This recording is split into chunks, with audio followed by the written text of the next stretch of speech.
We're here today with head coach Steve Turner, Gonzaga Basketball. Thanks for joining us. Thank you, Sean. Well, we've got our Purple Eagle basketball camp going on. As we know, there's a bunch of kids here on I Street. Could you just tell us a little bit about how many sessions you have, how many kids you have per session? We run full one-week sessions. Attendance this year has been great. We're sitting at roughly about 100 kids per week on our one-week sessions. And the offensive skills camp this year we had around 50 young men. The camp is really about overall development. We run skills in the morning, skills and drills in the morning. In the early part of the day, usually we'll have a competition during that time in between, and then we'll have a game. After games, we have lunch, and we usually have the possibility of a lecture or another type of competition, and then we finish the day off with games. Cool. Sounds great. How about your staff? What kind of staff do you have? You have old players come back? Do you have current players? Oh, it's a mixture. We have some of our current players who help out, and we usually have those guys built in with our younger group. We have a lot of veterans who've worked at camp for years, even longer than me.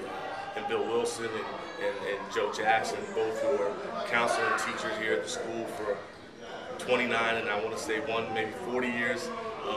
And those guys are my commissioners of the leagues. We bring back former players to help us out. Currently, a couple of our guys have graduated under my tenure are now helping us out in camp. Max Kenye and Ian Hummer, some names that people will recognize over the last few years. Two actual players of the year in the WCAC back-to-back.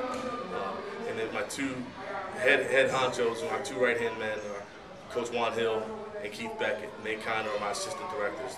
They oversee a little bit of everything and making sure that the stations are being run properly. And Coach Hill has been great, especially this summer with the heat. I think the kids from the ages of 7 through 15 and dealing with this heat this summer have done a tremendous job.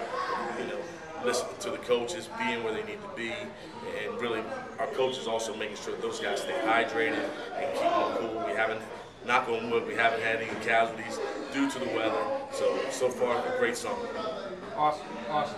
Back in my day, when I was attending the camp, there was the breakdown of the younger kids, NIT, NCAA, and NBA.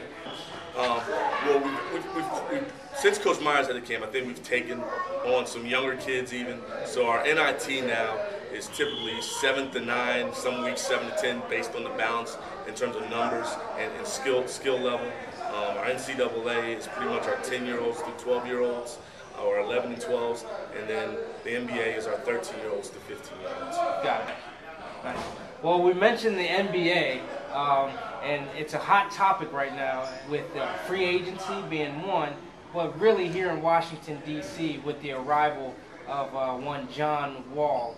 What do you think about what's going on with the NBA right now? Well, I'd say talking about hometown, I mean, I'm a hometown fan. I'm always try to root on my hometown team, so I'm excited about seeing a guy like John Wall come in here who can bring some excitement. And the NBA overall, I think it's an exciting time for the NBA with all these great players, and they're getting ready, to meet this collective bargaining agreement.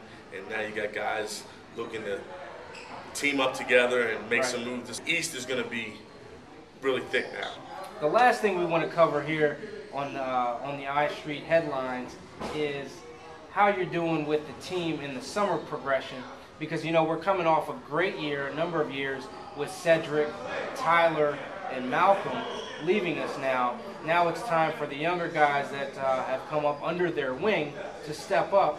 So how's it going with the development of the team over the summer? I think we've had a pretty good summer thus far. We're getting ready to head into the playoffs in one of our leagues over at the High Point League called The Rock.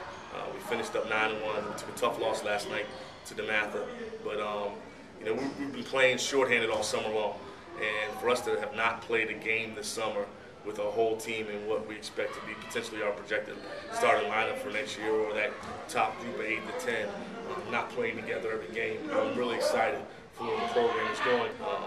Some of the guys who've moved up from the JV have really gotten some opportunities to get a lot of playing time. It's allowed us as a coaching staff to truly evaluate and see who's going to make that 12 to 15 man roster next year. So I'm definitely excited about where the program is, and I think I'm going to be even more excited when we get everyone all together. Awesome, awesome.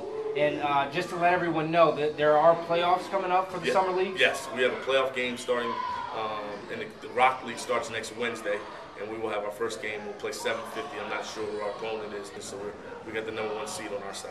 Okay, cool, cool. Well, good luck, Coach. Thank you.